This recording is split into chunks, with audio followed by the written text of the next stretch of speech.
जब सालन भी बना हुआ ना और हमारा आटा गूंदने को भी दिल ना करे तो फिर समझ कुछ भी नहीं आती। समझ यही आती है क्यों ना मिली जुली सब्जियों के चावल बनाए जाएं। तो आज मेरे साथ भी कुछ ऐसा ही सीन था। ना तो सालन बना हुआ था ना ही आटा गूंदा हुआ था, तो मैंने आज ये मज़ेदार से आलू मटर के चावल बनाए हैं। आप ये देख सकते हैं मटर कितना अच्छी तरह गल चुके हैं। साथ इसके मैंने पुदीने और धनिए की चटनी बनाई है। तो ये मुकम्मल रेसिपी आपके साथ मैं शेयर करूंगी। तो आइए अल्लाह का नाम लेके रेसिपी शुरू करते हैं। बिस्मिल्लाहिर्रहमानिर्रहीम। यहाँ पे मैंने ले ली आधा किलो मटर। आधा किलो मटरों में से थोड़े से ही दाने निकलते, तकरीबन 1 कप के करीब। 2 मैंने यहाँ पे आलू ले लिए हैं।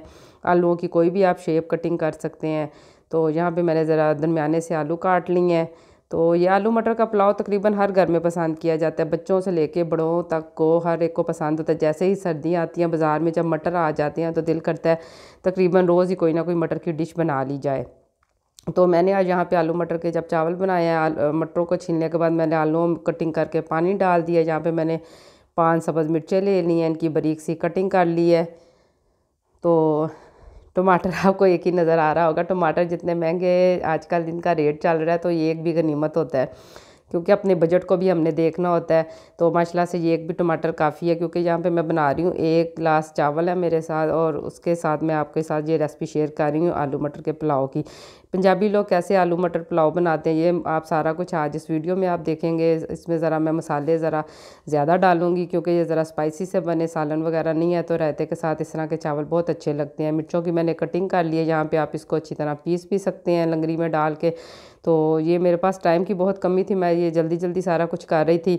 तो ये टमाटर भी मैंने साथ ही काट लिया, बारीक बारीक से इसके स्लाइस काट लेने हैं। ये तो बिल्कुल मिक्स हो जाएंगे, नज़र तो आने नहीं है। टमाटरों की कटिंग होने के बाद मैंने यहाँ पे एक बड़े साइज़ का और एक मीडियम साइज़ का प्याज ले लिया है।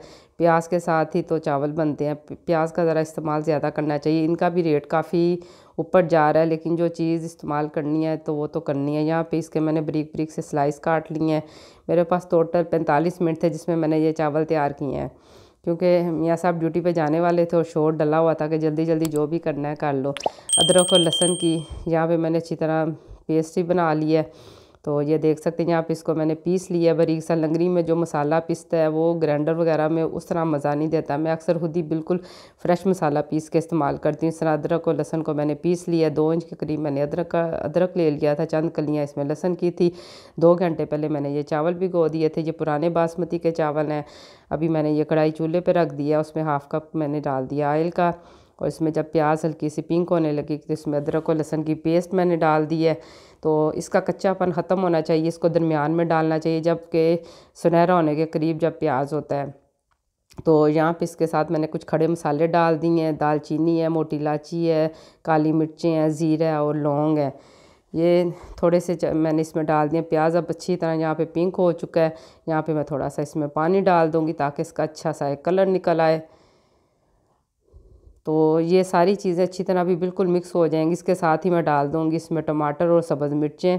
ये बिल्कुल भी आपको नज़र नहीं आएंगी, अच्छी तरह इसमें इतनी अच्छी तरह ये मिक्स हो जाएंगी। खड़े ये थोड़े से मैंने मसाले लिए हैं, इसमें सुरख मिर्च है, नमक है, गरम मसाला है, और थोड़ी सी मैंने इसमें हल्दी ली है, और 4 मैंने सब्ज़ मिर्चें भी साथ डाल दी हैं। इसकी खुशबू बहुत ज़्यादा अच्छी आती है। अच्छा जी, मटरों को इतनी देर आपने बुनाई करना होता है। अच्छा, इसकी निशानी क्या है? जब भुन जाए आपको कैसे पता चले कि मटर भुन चुके हैं? ये थोड़े से श्लिंग हो जाते हैं। अगर इसकी स्किन को आप देखेंगे ना, वो अंदर की तरफ ज़रा सुकड़ सी जाती है। ये मुझे 1 कप लगा है पानी का, यहाँ पे मैं थोड़ा थोड़ा करके डालती रही हूँ। तो ये यहाँ पे आप देख सकते हैं मटर अच्छी तरह बिल्कुल भुन चुके हैं, और इसका कलर भी बड़ा प्यारा सा आ चुका है।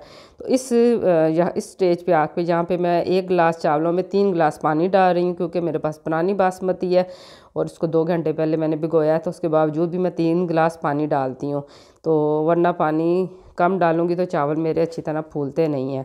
तो यहाँ पे इसको मैं कवर करके छोड़ रही हूँ। तो एक दफ़ा मैंने इसमें चम्मच चलाना है, बार बार चावलों में चम्मच बिल्कुल नहीं चलाना चाहिए।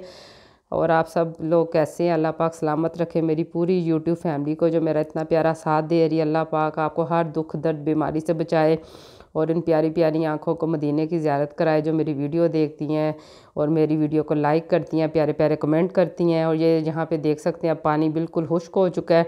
अब मैं इसको दम लगा दूँगी। इसको मैंने 20 मिनट का तकरीबन दम लगाना है। ये यहाँ पे 20 मिनट बाद जब मैंने चावल खोलने हैं तो देख सकते हैं माशाल्लाह से कितने खिले खिले से चावल बने हैं। तो ये रेसिपी आज की आपको कैसी लगी है? आपने अपना फ़ीडबैक मुझे ज़रूर देना है। दुआओं में मुझे याद रखा करें। अगर वीडियो अच्छी लगी इसको लाइक करना, और चैनल पे नए आए हैं तो चैनल को सब्सक्राइब कीजिएगा, और जिन्होंने किया हुआ है उनका दिल की गहराइयों से शुक्रिया। अभी हमने खाना खाया, बहुत मज़ा आया, सब ने बहुत ज़्यादा तारीफ़ किया। मटर अच्छी तरह देख सकते हैं कितने प्यारे गले हुए हैं। अक्सर मटर गलते नहीं हैं क्योंकि हम जल्दी से पानी डालने की करती हैं। फिर अगली रेसिपी में आपसे मुलाकात होगी। अल्लाह हाफिज़।